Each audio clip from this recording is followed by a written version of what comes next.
Question 1.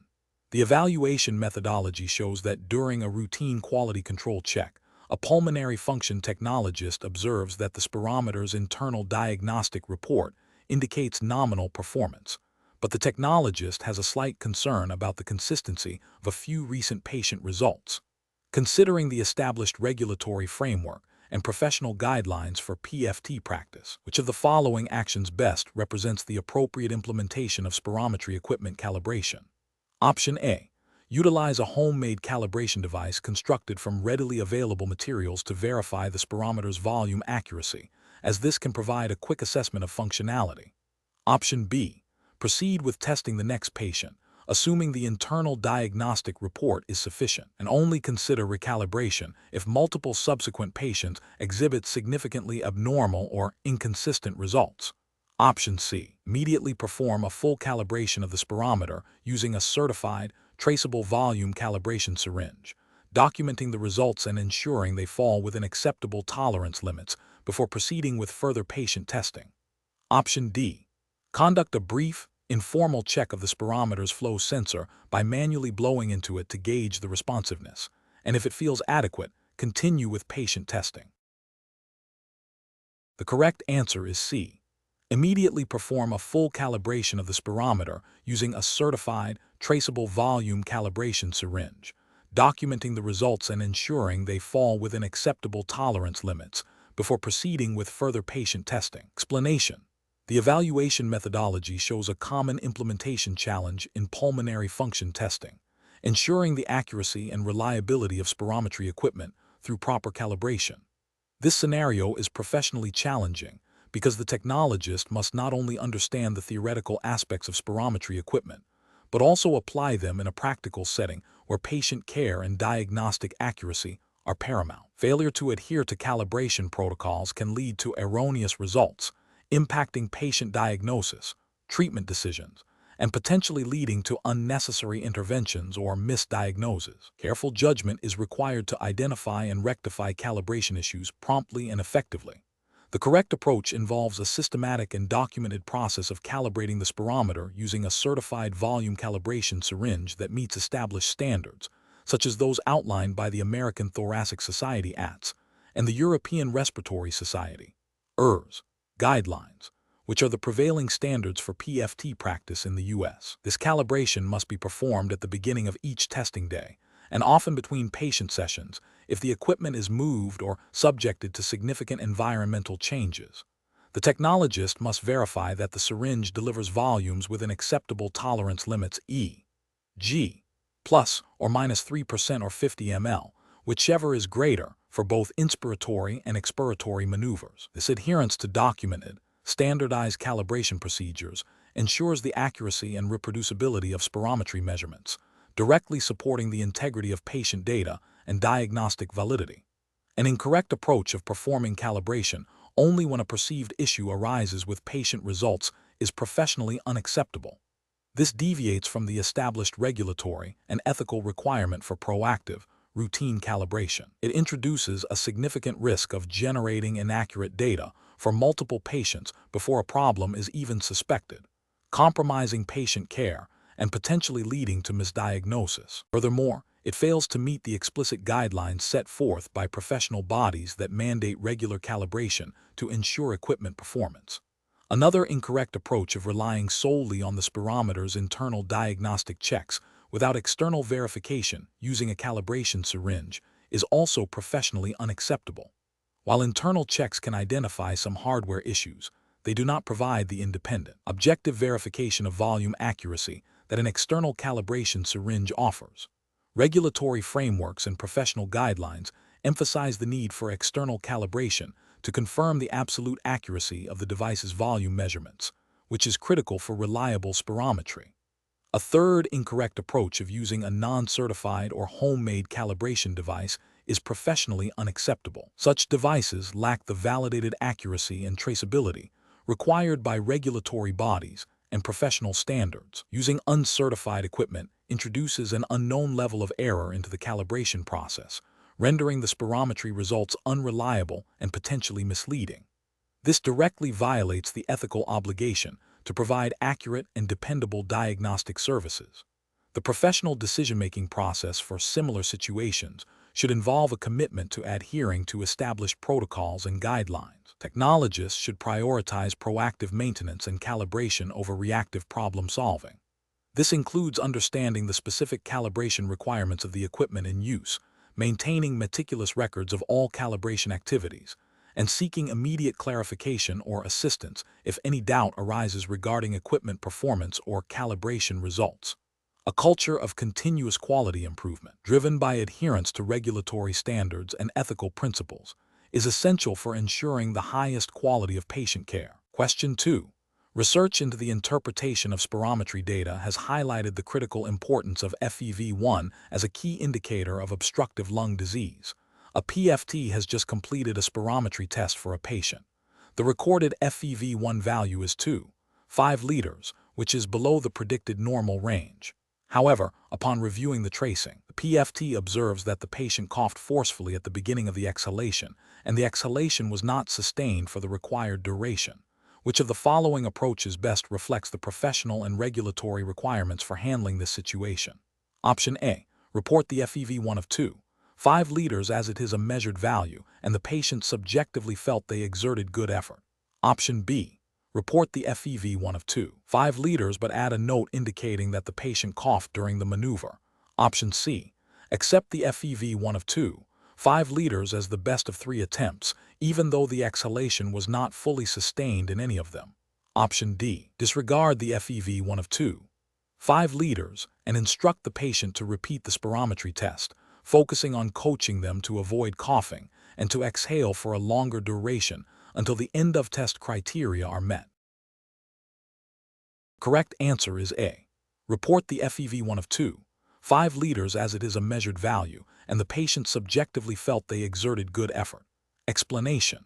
This scenario is professionally challenging because it requires a PFT to critically evaluate the quality of a performed FEV1 maneuver based on established technical criteria, rather than solely relying on the numerical result. The challenge lies in distinguishing between a technically suboptimal maneuver that might yield a lower FEV1 and a truly impaired lung function. Careful judgment is required to ensure accurate diagnosis and appropriate patient management, adhering to professional standards and patient safety. The correct approach involves meticulously assessing the FEV1 maneuver against the American Thoracic Society (ATS) and European Respiratory Society (ERS) guidelines for spirometry quality. This includes evaluating the start of the maneuver, back-extrapolated volume, the duration of the maneuver, end-of-test criteria, the presence of artifacts, cough, glottis closure, and the reproducibility between acceptable maneuvers. This approach is correct because it directly aligns with the regulatory framework and professional guidelines governing PFT practice, ensuring that the reported FEV1 is a reliable reflection of the patient's lung function. Adherence to these quality standards is paramount for diagnostic accuracy and is implicitly mandated by the professional responsibilities of a PFT. An incorrect approach that focuses solely on the numerical FEV1 value without assessing maneuver quality is professionally unacceptable. This fails to uphold the regulatory requirement for accurate and reliable testing. By ignoring technical quality, the PFT risks misinterpreting the data, potentially leading to an incorrect diagnosis or inappropriate treatment. This constitutes a failure to meet the ethical obligation to provide competent and safe patient care.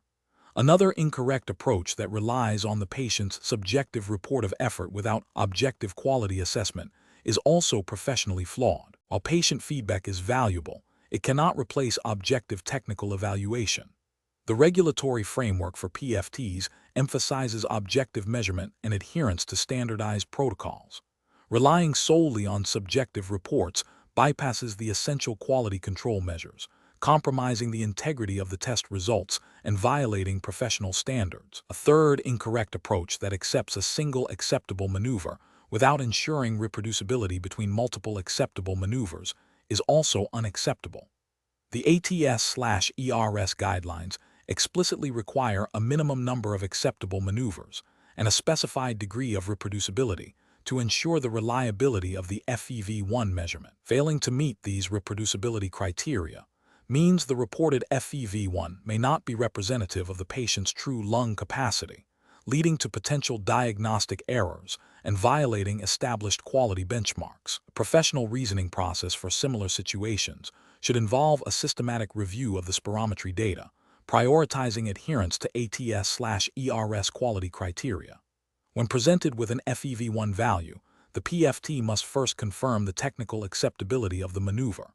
If the maneuver is technically flawed, the numerical value should be disregarded, and the patient should be retested with appropriate coaching. If multiple acceptable maneuvers are performed, their reproducibility must be assessed. This systematic, quality-driven approach ensures that the reported FEV1 is both accurate and clinically meaningful, upholding professional responsibilities and regulatory compliance. Question 3.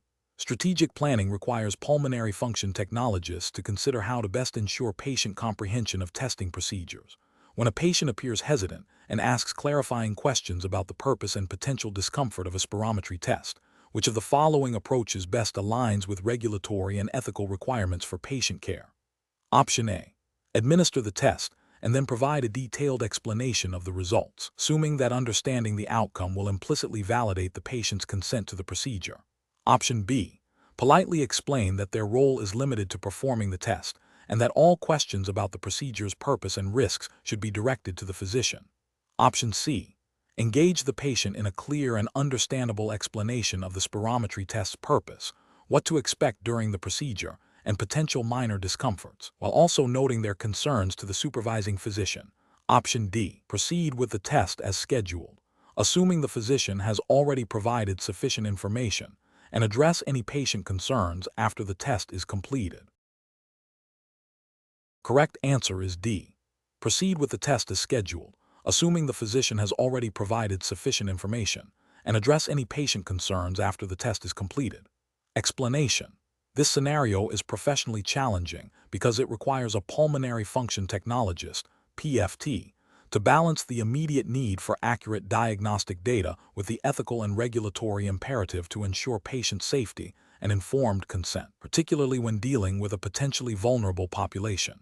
The PFT must navigate the complexities of patient understanding, the limitations of their own role, and the overarching principles of patient care as defined by regulatory bodies.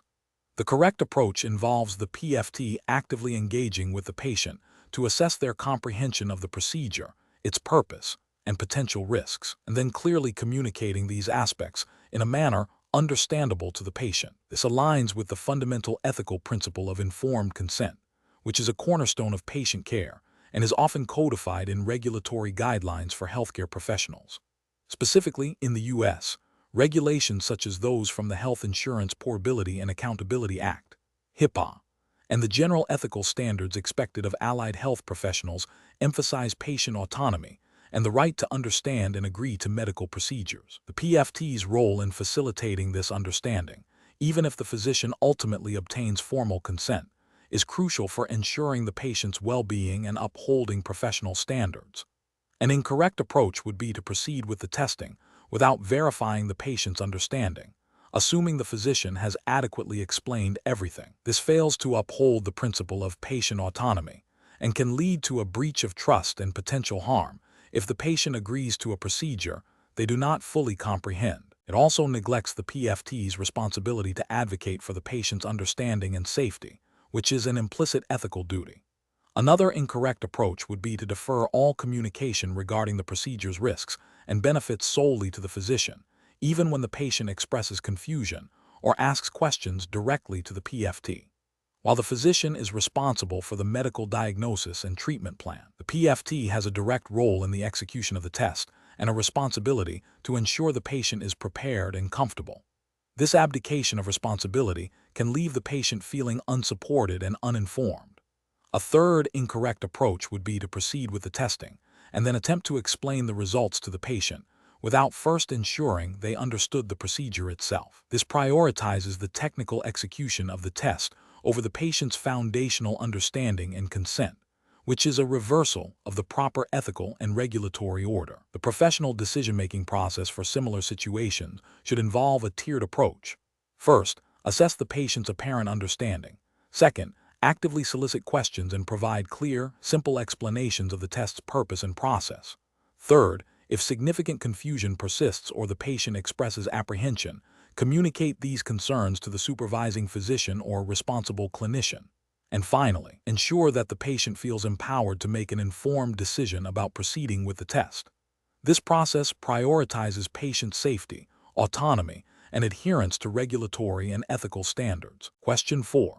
Comparative studies suggest that in patients with suspected significant air trapping due to conditions like severe COPD or cystic fibrosis, the accuracy of functional residual capacity, FRC measurements, can be influenced by the chosen technique.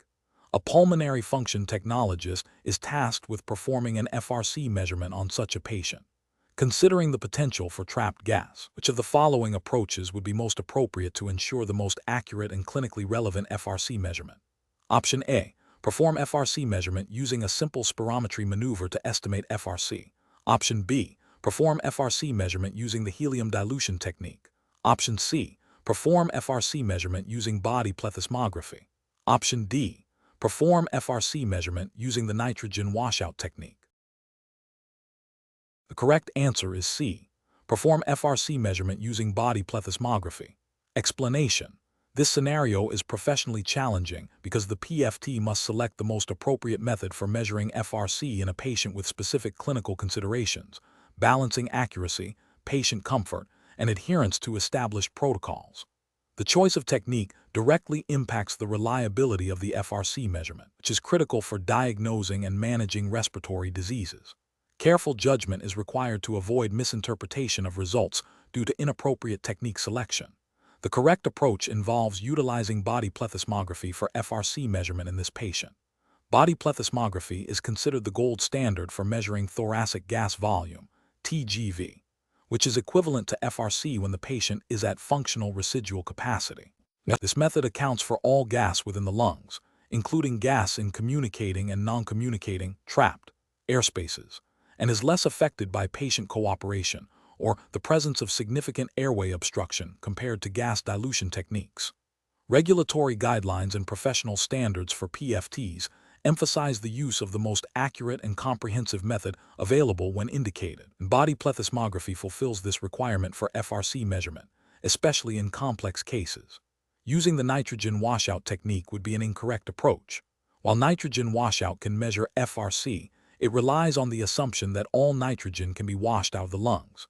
In patients with significant air trapping, such as those with severe COPD or cystic fibrosis, complete washout may not be achievable within a reasonable timeframe, leading to an underestimation of true FRC. This failure to account for trapped gas violates the principle of obtaining the most accurate measurement possible. Similarly, employing the helium dilution technique would also be an incorrect approach. Helium dilution measures the volume of communicating airways where helium can equilibrate. It does not accurately account for gas in poorly communicating or trapped airspaces. Therefore, in a patient with significant air trapping, helium dilution will underestimate the true FRC, leading to potentially misleading diagnostic information.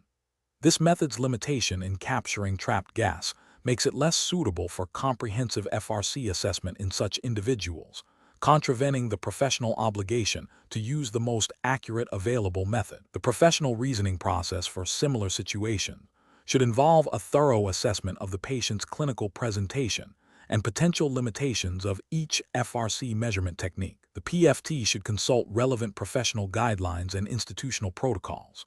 When faced with a patient who may have air trapping or significant airway obstruction, the decision-making process should prioritize methods that account for all lung volumes, such as body plethysmography, over those that may underestimate FRC due to limitations in gas equilibration. Ethical considerations mandate providing the most accurate diagnostic data possible to inform patient care. Question 5. Operational review demonstrates a patient presenting with exertional dyspnea and a history of interstitial lung disease.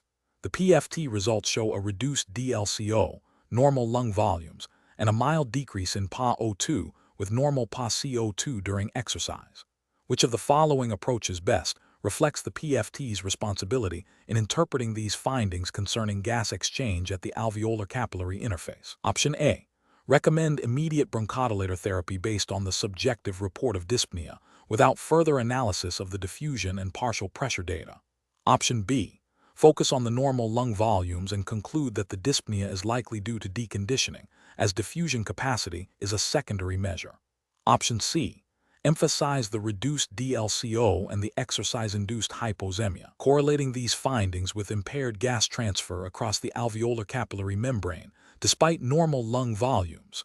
Option D. Interpret the normal PaCO2 as indicative of adequate gas exchange, disregarding the reduced DLCO and hypoxemia as potentially artifactual.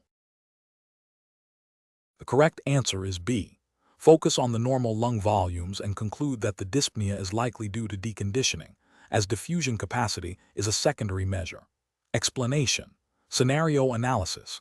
This scenario presents a professional challenge because it requires the pulmonary function technologist, PFT, to interpret complex physiological data related to gas exchange in the context of a specific patient condition. The challenge lies in accurately assessing the diffusion capacity and understanding the implications of altered partial pressures within the alveolar capillary interface, directly impacting patient diagnosis and management. Misinterpretation could lead to incorrect treatment plans, potentially harming the patient. Correct approach analysis. The correct approach involves a thorough evaluation of the patient's diffusion capacity, DLCO, and the partial pressures of oxygen and carbon dioxide, PaO2, PaCO2, in relation to their respective alveolar values, PaO2, PaCO2. This approach is justified by the fundamental principles of gas exchange, which dictate that efficient diffusion across the alveolar capillary membrane is dependent on adequate surface area, membrane thickness, and the partial pressure gradients. Regulatory frameworks for PFTs, such as those outlined by the American Thoracic Society ATS and the National Institute for Occupational Safety and Health, NIOSH, for occupational health assessments, emphasize the accurate measurement and interpretation of these parameters to ensure patient safety and diagnostic accuracy. Understanding these principles allows the PFT to identify potential pathologies affecting gas transfer, such as interstitial lung disease or pulmonary vascular issues. Incorrect approaches analysis. An approach that solely focuses on spirometry results without considering diffusion capacity or blood gas parameters fails to address the core issue of gas exchange efficiency. This is a regulatory failure, as it neglects a critical component of pulmonary function assessment, mandated by professional standards and guidelines for comprehensive PFT interpretation. An approach that prioritizes patient comfort over accurate data acquisition, such as rushing the DLCO maneuver or not ensuring proper seal, directly violates ethical and regulatory requirements for test validity. Professional standards demand that tests be performed to the highest achievable quality to ensure reliable results. An approach that attributes all observed abnormalities solely to airway obstruction, without considering the alveolar capillary interface, demonstrates a lack of understanding of the multifaceted nature of respiratory disease and a failure to adhere to comprehensive diagnostic protocols. This is a failure to apply the full scope of PFT knowledge as expected by regulatory bodies. Professional reasoning. Professionals should approach such scenarios by first reviewing the complete set of PFT data, including spirometry, lung volumes, and diffusion capacity. They should then correlate these findings with the patient's clinical presentation and history. A systematic evaluation of the alveolar capillary interface, considering both diffusion limitations and ventilation perfusion matching, is crucial. When interpreting results, professionals must adhere to established ATS/NIOSH guidelines and ethical principles of patient care, ensuring accuracy, validity, and appropriate reporting of findings to guide clinical decision-making. Question 6. Regulatory review indicates that a pulmonary function technologist, PFT, is performing spirometry on a patient. During the forced expiratory maneuver, the technologist observes that the patient's chest wall appears to move inward paradoxically during the exhalation phase, rather than expanding outward as expected. The patient reports feeling stuck and unable to fully exhale. What is the most appropriate course of action for the PFT? Option A. Terminate the spirometry test immediately, concluding that the patient is unable to perform the maneuver due to the observed chest wall movement. Option B. Document the observed paradoxical chest wall movement and the patient's subjective report, and then consult with the supervising physician for further assessment and interpretation of the spirometry results. Option C. Ignore the paradoxical chest wall movement and proceed with accepting the spirometry results, assuming the patient is simply having difficulty with the maneuver. Option D. Instruct the patient to forcefully push their chest outwards during exhalation to correct the observed paradoxical movement. The correct answer is B. Document the observed paradoxical chest wall movement and the patient's subjective report, and then consult with the supervising physician for further assessment and interpretation of the spirometry results. Explanation. Scenario analysis. This scenario presents a common challenge in pulmonary function testing, where a patient's physiological response to a maneuver deviates from expected norms, raising questions about the validity of the results and the technologist's responsibility. The challenge lies in interpreting these deviations within the context of basic respiratory physiology and determining the appropriate course of action to ensure accurate and reliable patient data, adhering to professional standards. Correct approach analysis. The correct approach involves recognizing the physiological anomaly, specifically the paradoxical chest wall movement during forced expiration, as a potential indicator of dynamic hyperinflation or air trapping. This observation necessitates a careful review of the maneuver's quality and the patient's effort. The technologist must then communicate these findings to the supervising physician or qualified healthcare provider for further assessment and interpretation. This aligns with the PFT technologist's role as defined by professional guidelines, which emphasize accurate data collection, quality control, and reporting of observed phenomena that may impact diagnostic interpretation. The ethical imperative is to provide the most accurate and complete information to facilitate appropriate clinical decision-making. Incorrect approaches analysis. One incorrect approach is to disregard the observed paradoxical movement and accept the test results as valid.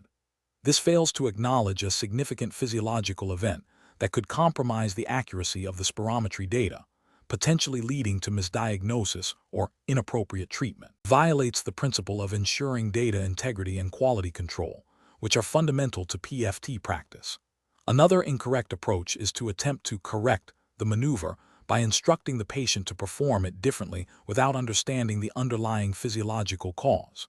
This could lead to further patient distress or inaccurate data if the underlying issue is not addressed appropriately. It bypasses the necessary step of professional consultation and expert interpretation. A third incorrect approach is to immediately conclude that the patient is unable to perform the test and terminate the session without further investigation or consultation. While patient cooperation is crucial, unexplained physiological events require careful evaluation before deeming a test invalid. This approach prematurely dismisses the possibility of obtaining valuable diagnostic information and fails to explore all avenues for a successful test. Professional reasoning.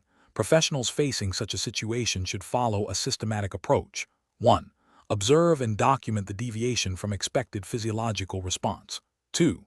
Assess the quality of the maneuver based on established criteria, considering the observed anomaly. 3. Consult with the supervising physician or qualified healthcare provider, clearly articulating the observed physiological event and its potential implications. 4. Follow the physician's guidance for further testing or interpretation. This process ensures patient safety, data accuracy, and adherence to professional and regulatory standards. Question 7. Consider a scenario where a pulmonary function technologist is evaluating a patient with shortness of breath. The patient's minute ventilation appears to be within the normal range based on initial measurements. However, the technologist suspects that the patient's gas exchange may be compromised. Which of the following approaches best reflects a comprehensive understanding of ventilation and its impact on gas exchange in this context? Option A. Assess the patient's alveolar ventilation, considering the physiological dead space, to determine the efficiency of gas exchange. Option B. Assume that any increase in minute ventilation will automatically compensate for reduced alveolar ventilation. Option C. Conclude that the patient's ventilation is adequate because minute ventilation is within the normal range.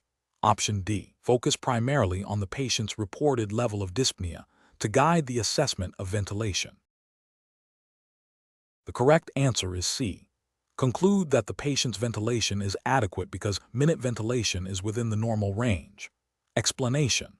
This scenario is professionally challenging because it requires a PFT to interpret complex physiological data in the context of potential patient deterioration, necessitating a rapid and accurate assessment of ventilation efficiency. The challenge lies in distinguishing between overall ventilation and the more critical measure of gas exchange at the alveolar level, while also considering the impact of physiological dead space. Careful judgment is required to avoid misinterpreting minute ventilation as a sole indicator of adequate oxygenation and carbon dioxide removal. The correct approach involves recognizing that, while minute ventilation is a component of overall ventilation, alveolar ventilation is the volume of air that actually participates in gas exchange. Understanding the concept of dead space, which is the volume of air that does not participate in gas exchange, is crucial for accurately assessing the effectiveness of ventilation. A high dead space, even with adequate minute ventilation, can lead to impaired gas exchange and hypoventilation at the alveolar level. Therefore, focusing on alveolar ventilation and its relationship to dead space provides a more accurate picture of the patient's respiratory status and potential for gas exchange impairment. This aligns with the PFT's role in assessing lung function and identifying potential respiratory compromise, as outlined by professional practice guidelines that emphasize the importance of understanding the determinants of gas exchange. An incorrect approach would be to solely focus on minute ventilation as the primary indicator of adequate ventilation. This fails to account for the volume of air that does not reach the alveoli, dead space, and therefore does not participate in gas exchange. This could lead to a false sense of security if minute ventilation appears normal, while the patient is actually experiencing significant alveolar hypoventilation due to increased dead space. This approach neglects a critical aspect of respiratory physiology and could result in delayed or inappropriate interventions. Another incorrect approach would be to disregard the concept of dead space entirely and assume that any increase in minute ventilation automatically compensates for reduced alveolar ventilation. This oversimplification ignores the physiological reality that dead space can significantly impact the efficiency of gas exchange. Without considering dead space, a PFT might misinterpret the patient's condition, potentially overlooking underlying issues that are hindering effective ventilation.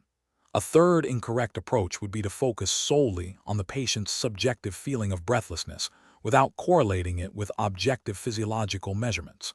While patient symptoms are important, they must be interpreted in conjunction with PFT data. Relying solely on subjective reports without objective ventilation assessment can lead to misdiagnosis and ineffective treatment strategies. Professional decision-making in such situations requires a systematic approach. First, gather all available objective data, e.g., spirometry, plethysmography, gas exchange measurements. Second, interpret this data within the framework of respiratory physiology, considering the interplay between minute ventilation, alveolar ventilation, and dead space. Third, correlate objective findings with the patient's clinical presentation and symptoms. Finally, communicate these findings clearly and concisely to the referring physician, providing a comprehensive assessment of the patient's ventilatory status and potential implications for gas exchange. Question 8. Compliance review shows that a patient presenting for a pulmonary function test reports a recent cough and sore throat, but denies any known infectious illness. The PFT technologist is concerned about potential transmission of respiratory pathogens within the lab environment. What is the most appropriate immediate action to ensure both patient safety and regulatory compliance? Option A. Proceed with the pulmonary function test as scheduled, ensuring the technologist wears a mask and gloves, and advise the patient to cover their mouth when coughing. Option B. Implement standard infection control protocols for respiratory illness, including appropriate equipment disinfection and patient screening before proceeding with the test, or consider rescheduling if protocols cannot be immediately met. Option C. Ask the patient to perform the test in a separate, less used room to minimize potential exposure to other patients and staff. Option D. Politely inform the patient that the test cannot be performed today due to their symptoms and reschedule for a later date, after they have recovered and been cleared. The correct answer is A. Proceed with the pulmonary function test as scheduled, ensuring the technologist wears a mask and gloves, and advise the patient to cover their mouth when coughing. Explanation. Scenario analysis. This scenario presents a common challenge in healthcare settings where the immediate need to perform a critical diagnostic test conflicts with established infection control protocols. The professional challenge lies in balancing patient care urgency with the imperative to prevent the transmission of infectious agents within the PFT lab, protecting both patients and staff. Failure to adhere to infection control measures can lead to outbreaks, patient harm, and regulatory sanctions. Careful judgment is required to assess the true urgency versus the risk of noncompliance. Correct approach analysis. The correct approach involves prioritizing patient safety and regulatory compliance by implementing appropriate infection control measures before proceeding with the PFT. This aligns with the fundamental ethical duty of do no harm and the regulatory requirements for healthcare facilities to maintain a safe environment. Specifically, this would involve ensuring the patient is appropriately screened for infectious conditions, that the PFT equipment is properly disinfected or sterilized according to manufacturer guidelines and regulatory standards, and that staff are utilizing appropriate personal protective equipment, PPE. This proactive stance minimizes the risk of transmission and upholds the integrity of the PFT service. Incorrect approaches analysis. Proceeding with the PFT without confirming the patient's infectious status or ensuring equipment disinfection poses a significant risk of cross-contamination. This directly violates infection control principles and regulatory mandates designed to prevent healthcare-associated infection. Such an approach disregards the potential for asymptomatic transmission and the vulnerability of other patients and staff who will subsequently use the equipment or occupy the lab space. Performing the PFT with minimal or no disinfection of shared equipment, even if the patient claims to be non-infectious, is a failure to adhere to established protocols. Regulatory bodies mandate specific cleaning and disinfection procedures for medical equipment to ensure patient safety. Relying solely on a patient's self-report without verification or adherence to standardized procedures is a breach of professional responsibility and regulatory compliance. Delaying the PFT indefinitely due to a minor, unconfirmed risk of infection without exploring alternative solutions or risk mitigation strategies could be considered a failure to provide timely patient care. While infection control is paramount, patient well-being also necessitates appropriate diagnostic services. However, in the context of infection control, the immediate risk of transmission generally outweighs the inconvenience of a short delay for proper decontamination. Professional reasoning. Professionals in a PFT lab must adopt a risk-based approach to infection control. This involves a continuous assessment of potential hazards and the implementation of layered safeguards. When faced with a situation that could compromise infection control, the decision-making process should prioritize 1. Patient and staff safety. Is there an immediate risk of infection transmission? 2. Regulatory compliance. What are the mandated protocols for this situation? 3. Clinical necessity. Is the procedure immediately critical and can it be safely performed? 4. Risk mitigation. What steps can be taken to minimize identified risks? 5. Communication. Informing relevant parties, supervisors, infection control, about the situation and the chosen course of action. In this case, the primary concern is preventing the spread of infection, which necessitates adherence to established protocols before proceeding with the test, even if it causes a minor delay. Question 9. The investigation demonstrates a patient undergoing a challenge test designed to assess the responsiveness of their respiratory system to altered chemical stimuli. The technologist observes a blunted ventilatory response, reduced increase in minute ventilation, despite a significant rise in end-tidal carbon dioxide, ETCO2, and a slight decrease in oxygen saturation. Based on the principles of neural and chemical regulation of breathing, which of the following interpretations best reflects the technologist's role in this scenario? Option A. The technologist should immediately initiate a bronchodilator therapy protocol, as the blunted response suggests bronchoconstriction is limiting gas exchange, and thus the body's ability to respond to chemical stimuli. Option B. The technologist should document the observed ventilatory response in relation to the measured ETCO2 and oxygen saturation, noting the deviation from expected physiological responses, and report these findings to the referring physician for further medical evaluation and diagnosis. Option C. The technologist should interpret this blunted response as indicative of a primary defect in the peripheral chemoreceptor's ability to detect hypoxia and hypercapnia, suggesting a potential neurological impairment affecting the respiratory control centers. Option D. The technologist should conclude that the patient has a severe underlying lung disease, such as emphysema, which is causing chronic hypercapnia and a reduced sensitivity of the respiratory drive, and advise the patient on long-term oxygen therapy. The correct answer is C. The technologist should interpret this blunted response as indicative of a primary defect in the peripheral chemoreceptor's ability to detect hypoxia and hypercapnia, suggesting a potential neurological impairment affecting the respiratory control centers. Explanation: the investigation demonstrates a scenario where a pulmonary function technologist, PFT, must interpret complex physiological data related to the control of breathing, specifically neural and chemical regulation, within the context of established PFT practice guidelines. The professional challenge lies in accurately correlating observed patient responses, such as changes in respiratory rate and tidal volume during specific maneuvers, with the underlying neurochemical mechanisms that govern ventilation. This requires not only a thorough understanding of respiratory physiology, but also the ability to apply this knowledge in a clinically relevant manner, adhering to the standards of practice expected of a PFT.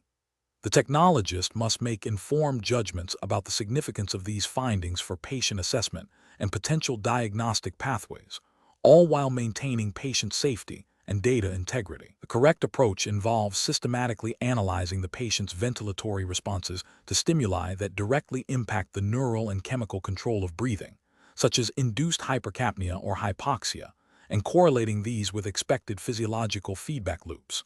This approach aligns with the core competencies of a PFT, which include assessing lung function and understanding the physiological basis of respiratory disorders. Specifically, it requires the technologist to interpret changes in minute ventilation, tidal volume, and respiratory frequency in response to controlled alterations in arterial blood gases, PaCO2 and PaO2, or other relevant chemical stimuli. This interpretation must be grounded in the established understanding of how chemoreceptors, central and peripheral and neural pathways, brainstem respiratory centers, respond to these changes to maintain homeostasis. Adherence to established PFT protocols for such testing, including proper patient preparation, accurate data acquisition, and objective interpretation of results against normative values, is paramount. This methodical analysis ensures that the findings are clinically meaningful and contribute appropriately to the overall patient evaluation, reflecting the professional responsibility to provide accurate and reliable diagnostic information. An incorrect approach would be to focus solely on the mechanical aspects of lung function, such as spirometry measurements, without considering the underlying regulatory mechanisms. This fails to address the specific physiological challenge presented by the investigation, which is centered on the control of breathing. Such an approach would be a regulatory failure, as it deviates from the expected scope of practice for a PFT when assessing respiratory control.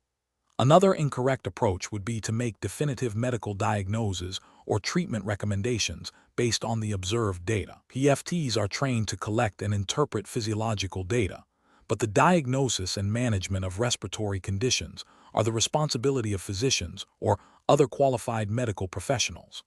Overstepping this boundary constitutes an ethical and regulatory failure, as it exceeds the technologist's scope of practice and could lead to inappropriate patient care. A further incorrect approach would be to disregard or misinterpret the patient's subjective experience or reported symptoms during the testing. While objective data is crucial, understanding the patient's perception of dyspnea or other respiratory sensations can provide valuable context for the physiological findings.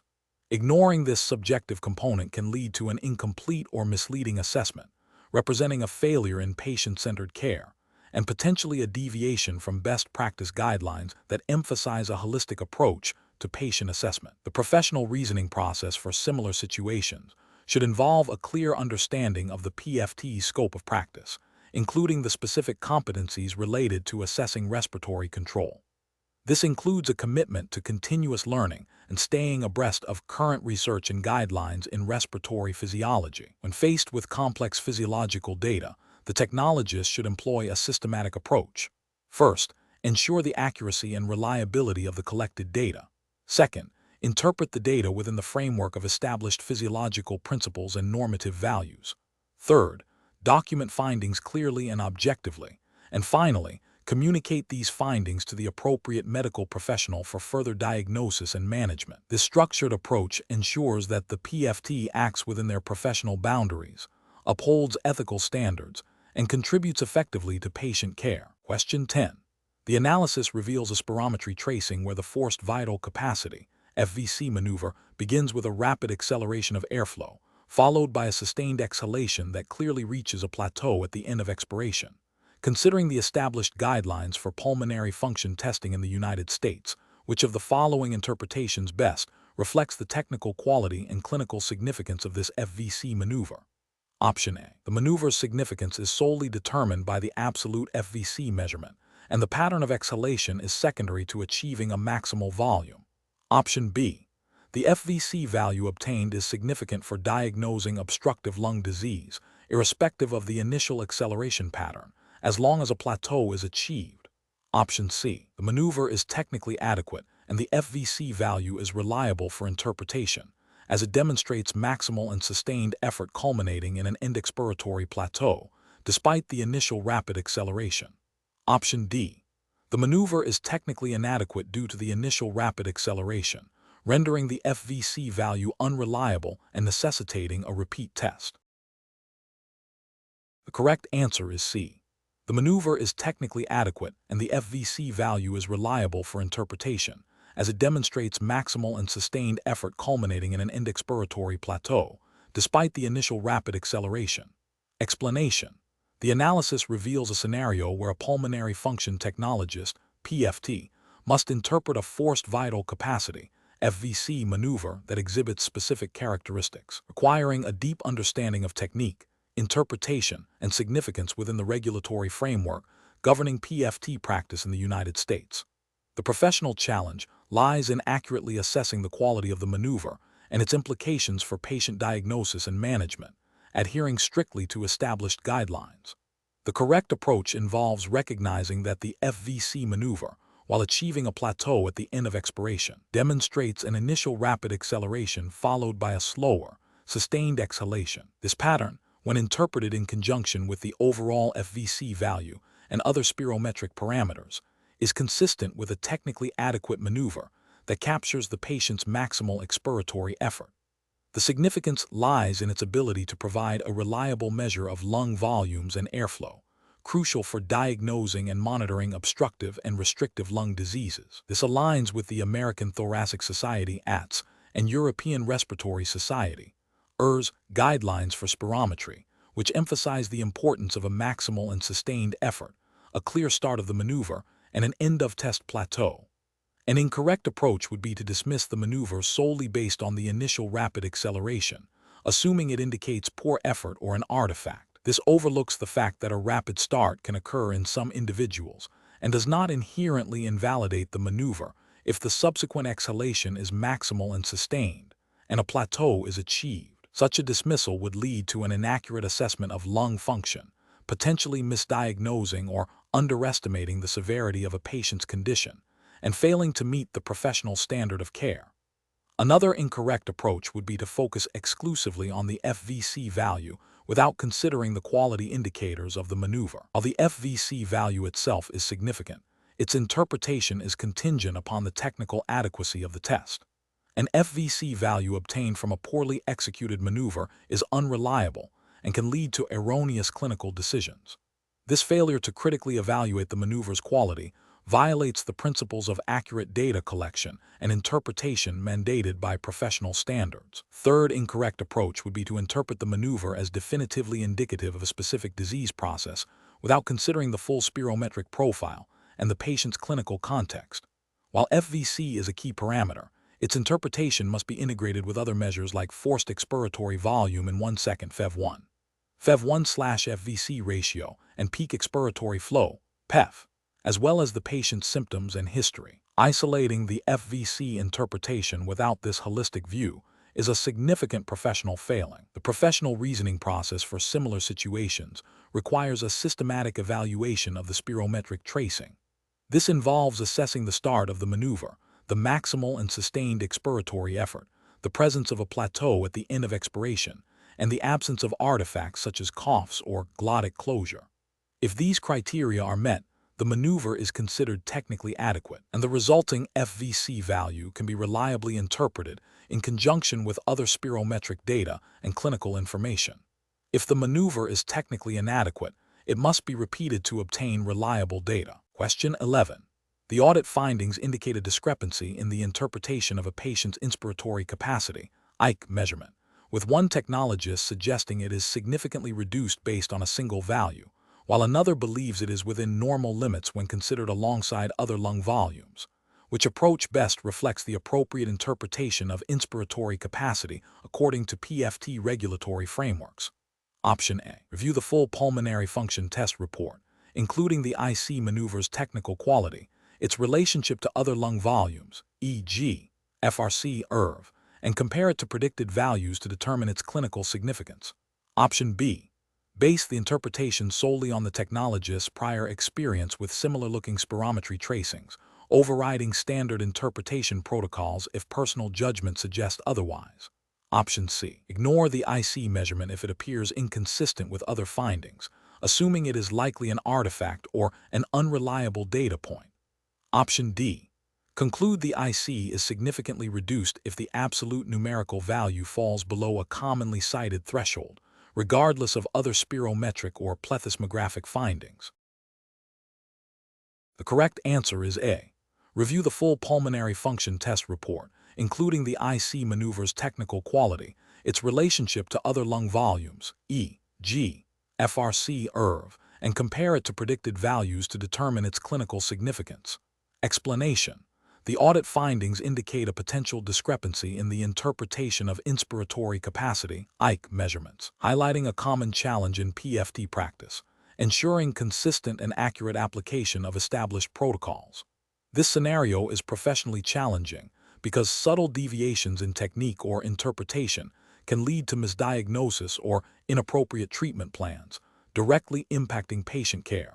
The need for precise adherence to regulatory guidelines and best practices is paramount. The correct approach involves a thorough review of the patient's full pulmonary function test (PFT) report, specifically examining the IC maneuver in conjunction with other relevant spirometric and plethysmographic data. This includes assessing the patient's ability to achieve a maximal inspiration from resting end-expiratory volume, ensuring the maneuver was performed correctly without artifact, and comparing the measured IC to predicted values and other lung volumes, like FRC and ERV.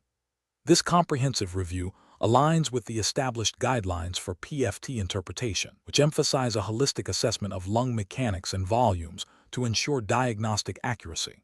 Regulatory frameworks for PFTs mandate that interpretations are based on validated methodologies and a complete understanding of the patient's physiological state.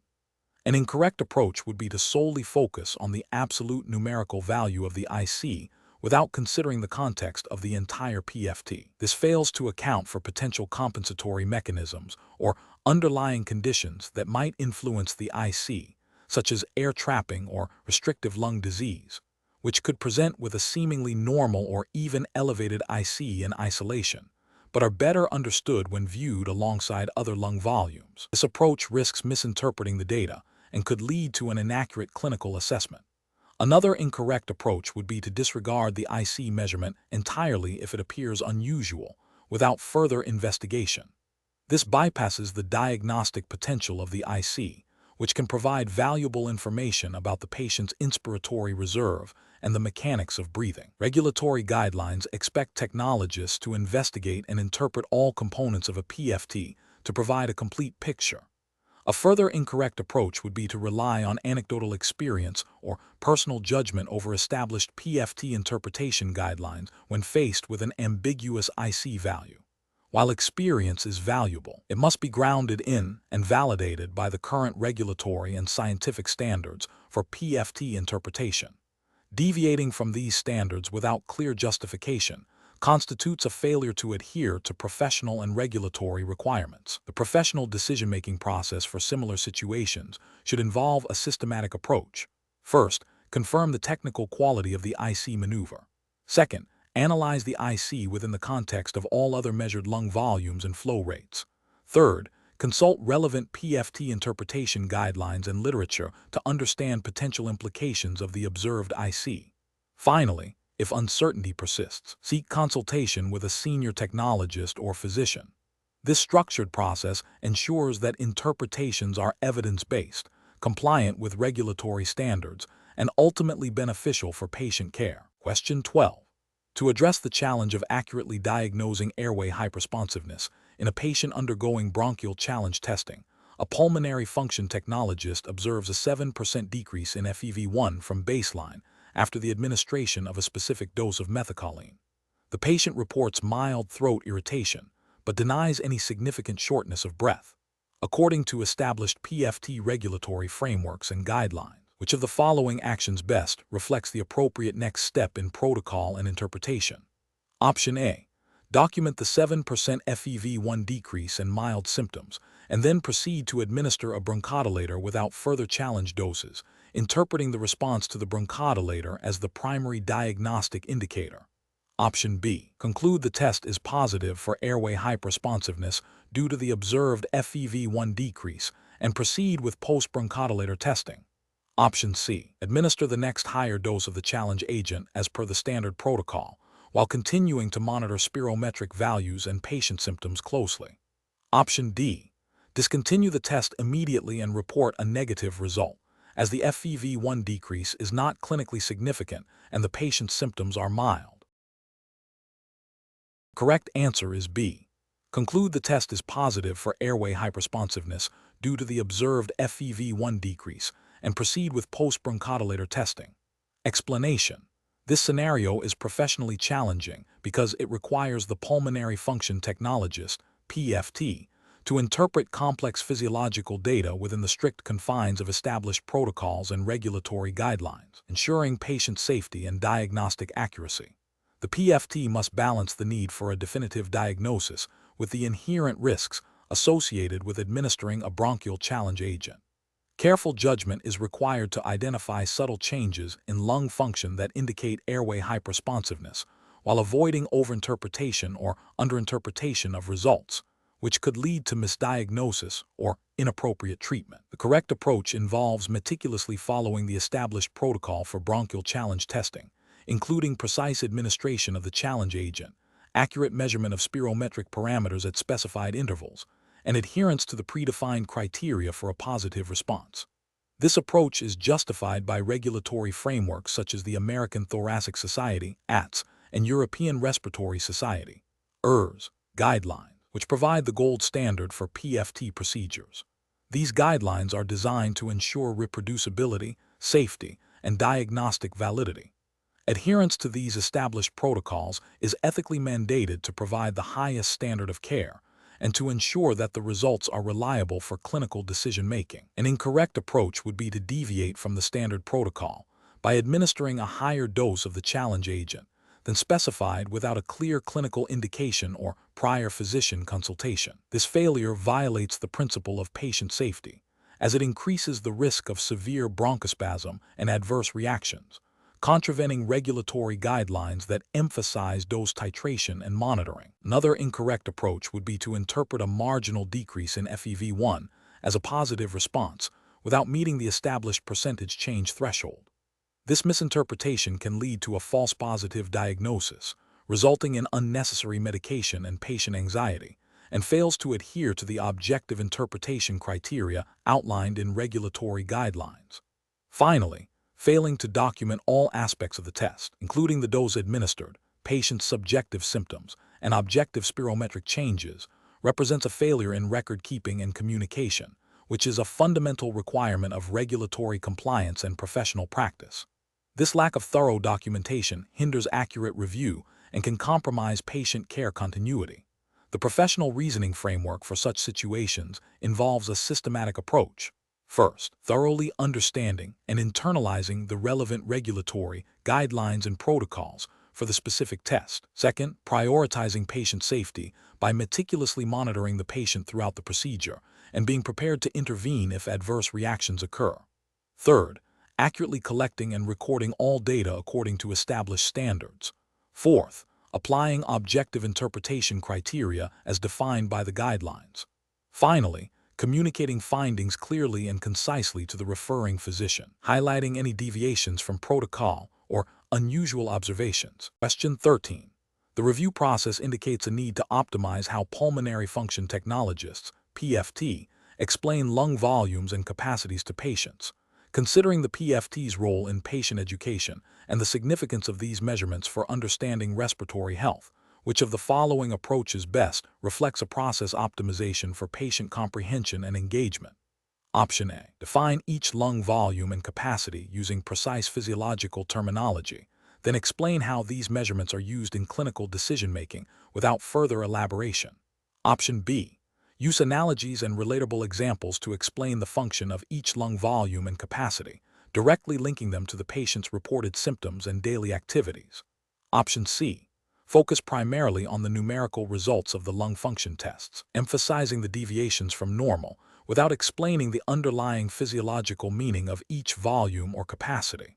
Option D. Provide a comprehensive list of all lung volumes and capacities with their standard abbreviations and normal ranges, expecting the patient to research further if needed.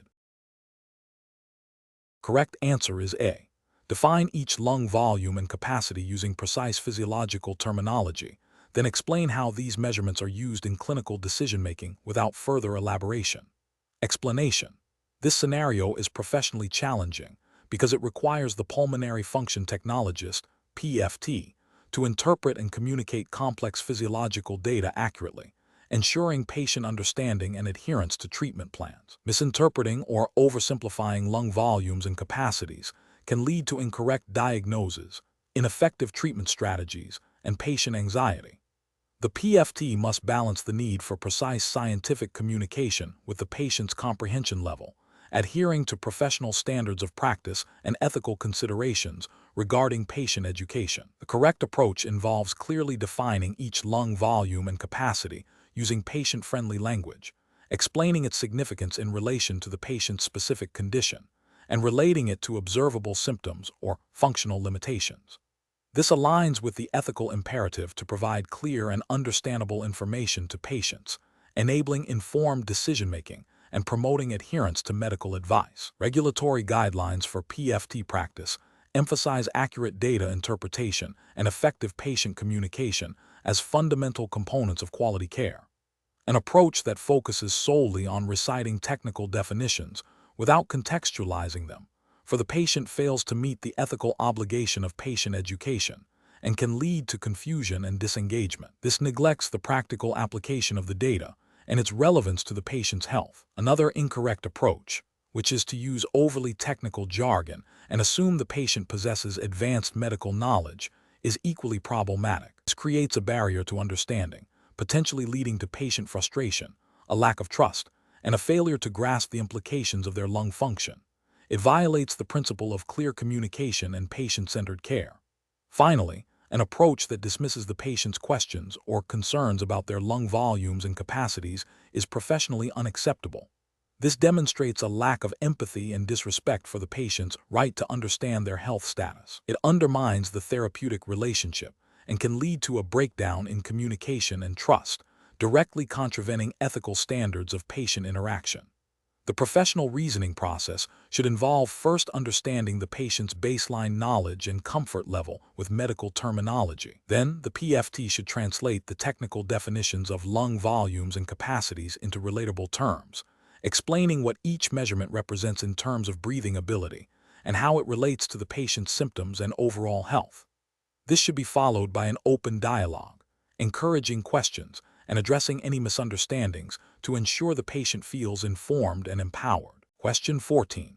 What factors determine the appropriate interpretation of a patient's bronchodilator response during spirometry testing, considering the need for objective, reproducible, and clinically significant findings?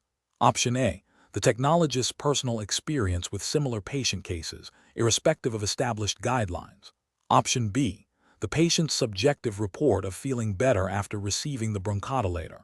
Option C. A general observation of improved breathing effort by the technologist during post-bronchodilator maneuvers. Option D.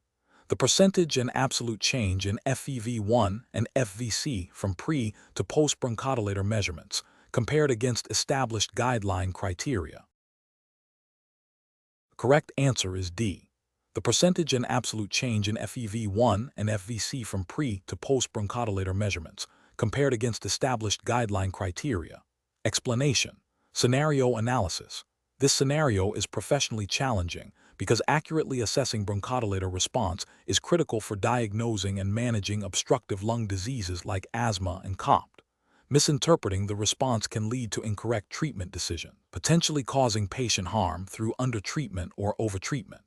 The technologist must balance adherence to strict protocols with the ability to recognize and appropriately manage deviations that might arise due to patient variability or technical issues, all while ensuring patient safety and data integrity. Correct approach analysis.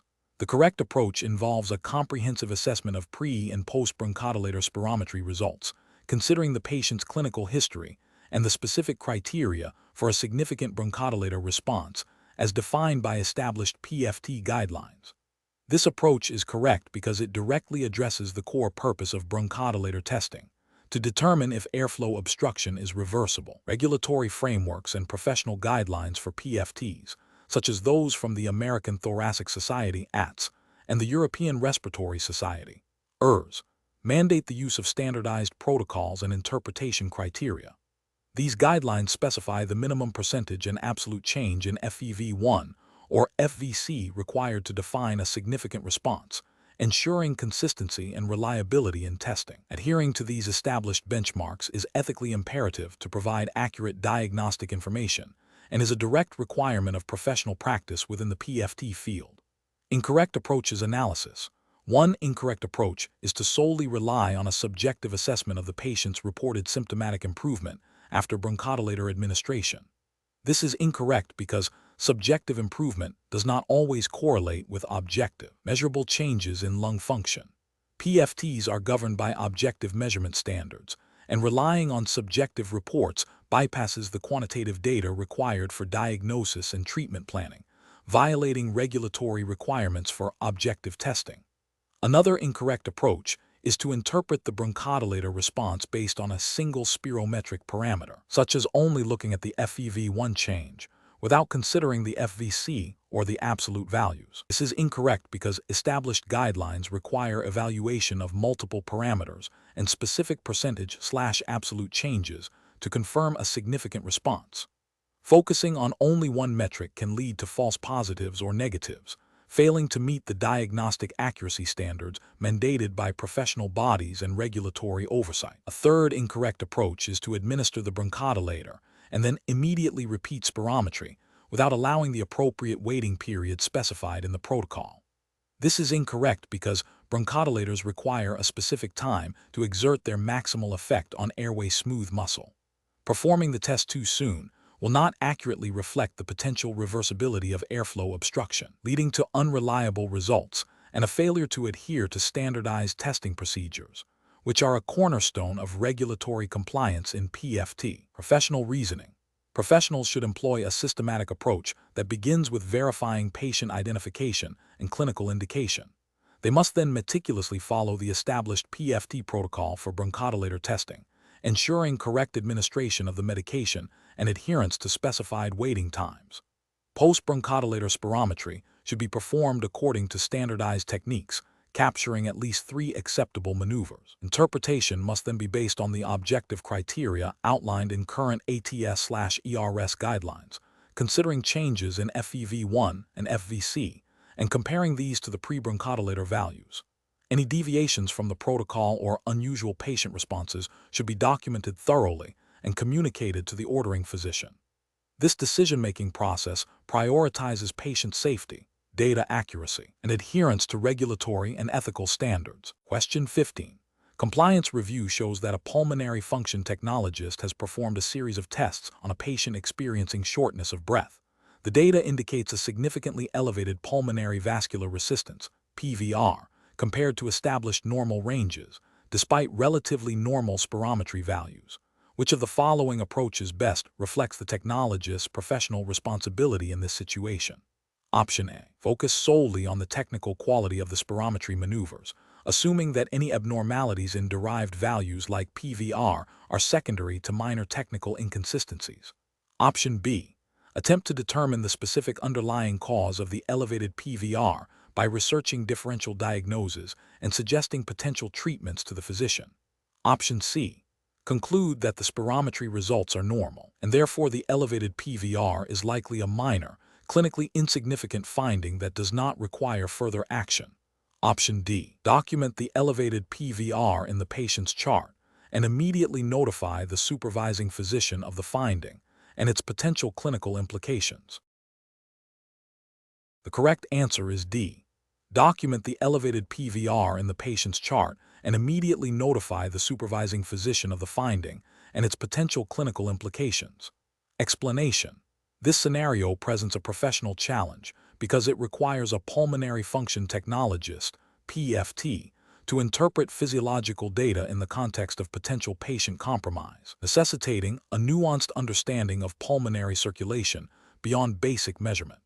The technologist must recognize that deviations in pulmonary vascular resistance, PVR, can indicate significant underlying pathology that impacts blood flow and oxygenation, directly affecting patient care and requiring appropriate reporting and potential intervention. Careful judgment is required to distinguish between normal physiological variations and clinically significant abnormalities. The correct approach involves recognizing that an elevated PVR, as indicated by the provided data, suggests increased resistance to blood flow through the pulmonary vasculature. This can be caused by various factors such as pulmonary hypertension, vasoconstriction, or obstruction.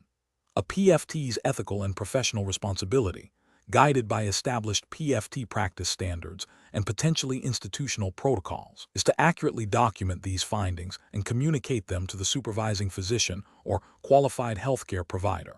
This ensures that the patient receives timely and appropriate medical evaluation and management for the underlying cause of the elevated PVR.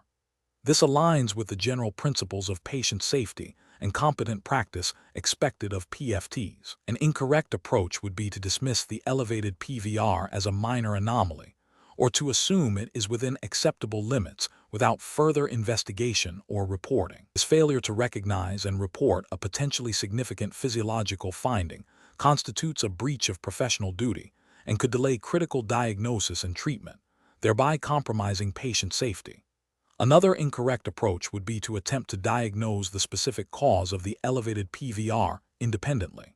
PFTs are trained to perform and interpret pulmonary function tests, but the diagnosis of underlying conditions falls within the scope of practice of a physician. Overstepping professional boundaries in this manner is unethical and potentially harmful. A third incorrect approach would be to focus solely on the technical aspects of the test without considering the clinical implications of the results. While technical accuracy is paramount, the ultimate goal of PFT is to provide data that aids in patient care. Ignoring the clinical relevance of abnormal findings is a dereliction of this responsibility. A professional decision-making process for similar situations should involve a systematic evaluation of the PFT results, considering both the technical accuracy of the measurements and their physiological and clinical significance. If abnormal findings are noted, the technologist should consult relevant reference ranges and clinical guidelines. Crucially, they should then communicate these findings clearly and promptly to the appropriate medical personnel, allowing for further diagnostic workup and patient management. This process emphasizes a commitment to patient well-being and adherence to professional scope of practice. Question 16. The assessment process reveals a patient undergoing DLCO testing has a documented hemoglobin level significantly below the normal range and resides at a moderate altitude.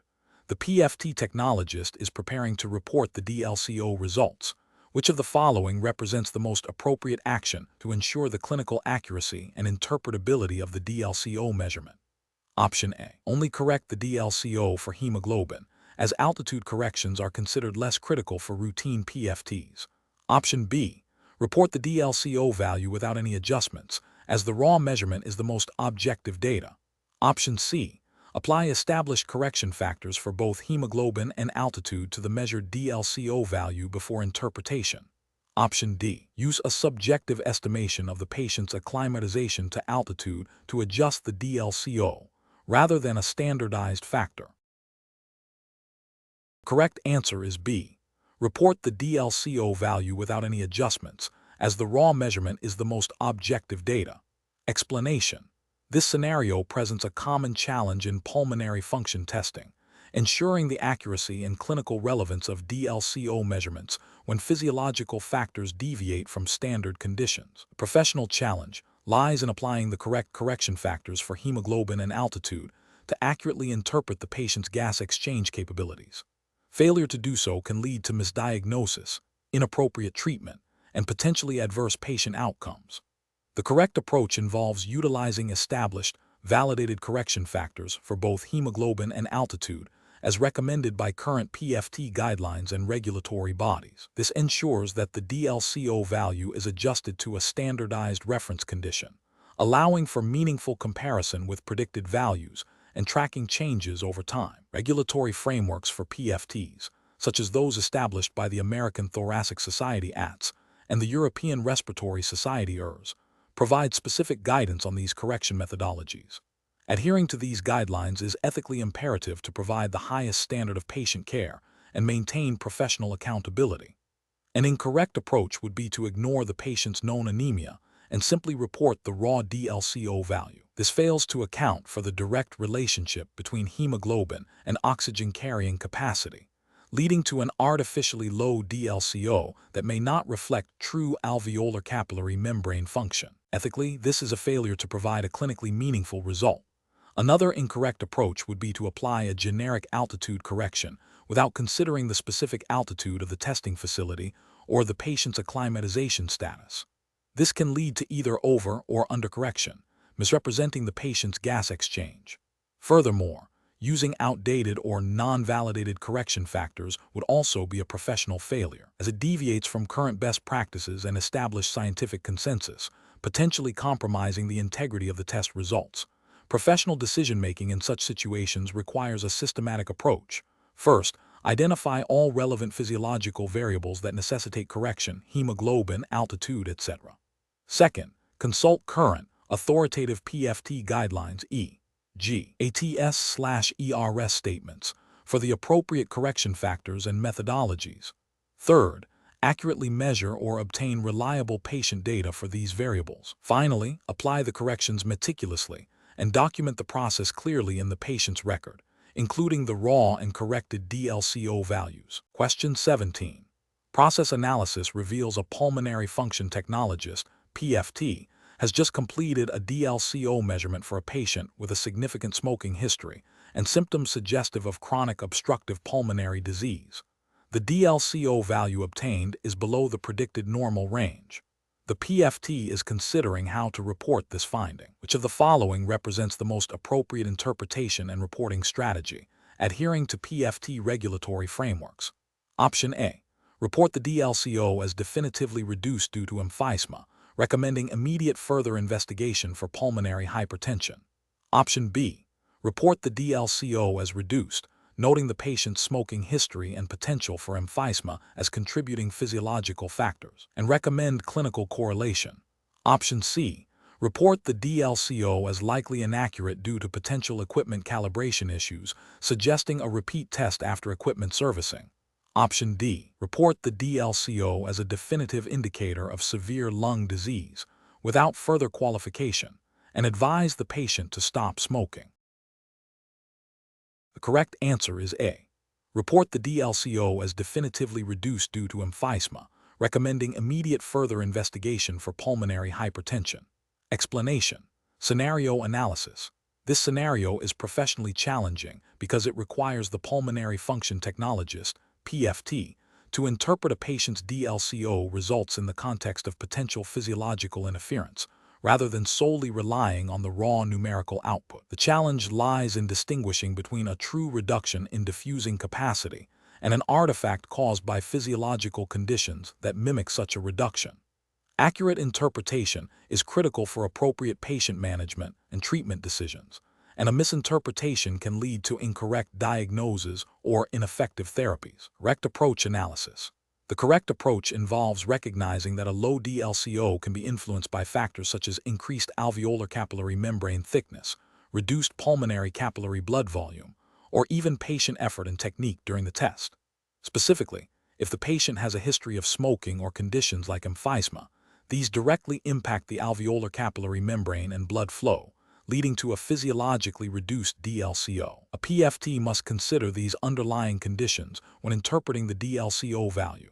The regulatory framework for PFTs, as governed by bodies like the American Thoracic Society, ATS, and the European Respiratory Society, ERS, in the U.S. context, emphasizes the importance of correlating PFT results with the patient's clinical history and physical examination. This ensures that the reported DLCO reflects the actual physiological state and not just a number influenced by external factors. The ATS/ERS guidelines for DLCO measurement explicitly state that results should be interpreted in light of the patient's condition, including smoking history and presence of lung disease. Incorrect approaches analysis. Reporting the DLCO as definitively reduced solely based on the numerical value, without considering the patient's smoking history and potential for emphysema, is an incorrect approach. This fails to adhere to the principle of comprehensive interpretation mandated by regulatory guidelines. Such an approach ignores the physiological basis of DLCO and can lead to misdiagnosis or unnecessary further investigation. Attributing the low DLCO solely to an equipment malfunction without first exploring physiological causes is also an incorrect approach. While equipment calibration and maintenance are crucial, the primary responsibility of the PFT is to interpret the physiological data in the context of the patient's condition. Equipment issues should be investigated, but not as the first explanation for a low DLCO when a clear physiological explanation exists. Suggesting that the low DLCO is a definitive indicator of pulmonary hypertension without further clinical correlation is another incorrect approach. While DLCO can be affected by pulmonary hypertension, it is not a sole diagnostic criterion. Regulatory guidelines and professional ethics require PFTs to provide data that aids in diagnosis, not to make definitive diagnoses themselves, especially when multiple factors can influence the result. Professional reasoning. Professionals should approach DLCO interpretation by first ensuring the technical quality of the test. Following this, they must integrate the numerical result with the patient's complete clinical picture, including history, symptoms, and other relevant diagnostic findings. When a low DLCO is observed, the PFT should consider all potential physiological contributors, such as smoking, emphysema, and conditions affecting pulmonary blood flow, before concluding on the significance of the finding. If there is doubt about the accuracy of the measurement due to patient factors or potential equipment issues, further testing or consultation with a physician should be recommended. This systematic, clinically integrated approach ensures patient safety and the integrity of diagnostic information. Question 18. Risk assessment procedures indicate that a pulmonary function technologist is reviewing the results of a body plethysmography test for a patient presenting with shortness of breath. The measured residual volume, RV, is 3.5 liters. Which of the following approaches to interpreting this RV value is most consistent with current U.S. regulatory and professional guidelines for pulmonary function technologists? Option A. Report the absolute measured RV of 3.5 liters as indicative of air trapping, regardless of the patient's demographic characteristics. Option B. Interpret the RV value solely based on whether it falls within a broad, generic range for healthy adults, without specific demographic adjustments. Option C. Compare the measured RV to predicted RV values based on the patient's age, height, sex, and race, and consider the RV/TLC ratio in conjunction with the patient's clinical presentation. Option D. Use a set of prediction equations for RV that were commonly used 20 years ago, as they are still widely recognized. The correct answer is C. Compare the measured RV to predicted RV values based on the patient's age, height, sex, and race, and consider the RV/TLC ratio in conjunction with the patient's clinical presentation. Explanation. Scenario analysis. This scenario presents a professional challenge because the interpretation of residual volume, RV, is critical for diagnosing and managing a range of pulmonary conditions, particularly those involving air trapping like COPD or interstitial lung disease. Incorrect interpretation can lead to misdiagnosis, inappropriate treatment plans, and potentially adverse patient outcomes. The technologist must not only accurately measure RV, but also understand the physiological implications of deviations from predicted values within the context of the patient's clinical presentation. This requires a deep understanding of PFT principles and the ability to integrate measurement data with clinical information, adhering strictly to established protocols and guidelines. Correct approach analysis. The correct approach involves comparing the measured RV to predicted values based on patient demographics, age, height, sex, race, and then considering the patient's clinical history and other PFT parameters. This is justified by the guidelines set forth by professional bodies governing PFT practice in the U.S., such as the American Thoracic Society (ATS) and the European Respiratory Society (ERS), which emphasize the importance of using standardized prediction equations and interpreting results within a clinical context. The ATS/ERS guidelines for standardization of spirometry and lung volume measurements explicitly state that RV should be interpreted in relation to predicted values and in conjunction with other spirometric and plethysmographic data to assess for hyperinflation or air trapping. This comprehensive interpretation ensures that the RV value is not viewed in isolation, but as part of a larger physiological picture, aligning with the ethical imperative to provide accurate and clinically relevant patient care. Incorrect approaches analysis. One incorrect approach is to solely rely on the absolute measured RV value without comparing it to predicted values. This fails to account for normal physiological variations based on individual characteristics and can lead to misinterpreting a normal RV for a specific individual as abnormal or vice versa. This violates the principle of accurate interpretation as dictated by standardized PFT protocols. Another incorrect approach is to interpret RV in isolation without considering other PFT parameters such as FEV1, FVC or TLC, or the patient's clinical presentation. RV is often interpreted in conjunction with TLC to calculate the RV/TLC ratio, which is a key indicator of air trapping. Ignoring these related parameters or the clinical context means the technologist is not providing a complete or meaningful interpretation, which is a failure of professional responsibility and adherence to comprehensive PFT assessment guidelines. A third incorrect approach is to use outdated or non-standardized prediction equations for RV. The ATS/ERS guidelines have evolved over time, and using older equations can lead to inaccurate predicted values, thereby skewing the interpretation of the measured RV. This is a direct contravention of the requirement for standardized and validated measurement and interpretation techniques. Professional reasoning. Professionals should employ a decision-making framework that prioritizes adherence to established PFT standards and guidelines. This involves 1. Ensuring accurate and standardized measurement of RV using appropriate techniques, e.g., body plethysmography or helium dilution. 2. Utilizing current, validated prediction equations that account for patient demographics. 3. Comparing the measured RV to the predicted RV and calculating relevant ratios, e.g., RV/TLC. 4. Integrating the RV findings with other PFT results, spirometry, DLCO, and the patient's clinical history and symptoms. 5. Documenting the interpretation clearly, referencing the prediction equations used in the clinical context. 6. Consulting with a physician or qualified supervisor when interpretation is complex or uncertain. Question 19. Benchmark analysis indicates that a pulmonary function technologist, PFT, is responsible for ensuring the accuracy of spirometry equipment used for patient testing. Considering the critical nature of these measurements for diagnosis and treatment, which of the following actions best upholds the established regulatory framework and professional guidelines for spirometry equipment calibration? Option A. Perform a daily calibration of the spirometer using a calibrated volume syringe that meets ATS/ERS standards. Option B. Conduct spirometer calibration only when the equipment exhibits noticeable signs of malfunction or inconsistency. Option C. Rely on the manufacturer's recommended weekly calibration schedule for the spirometer.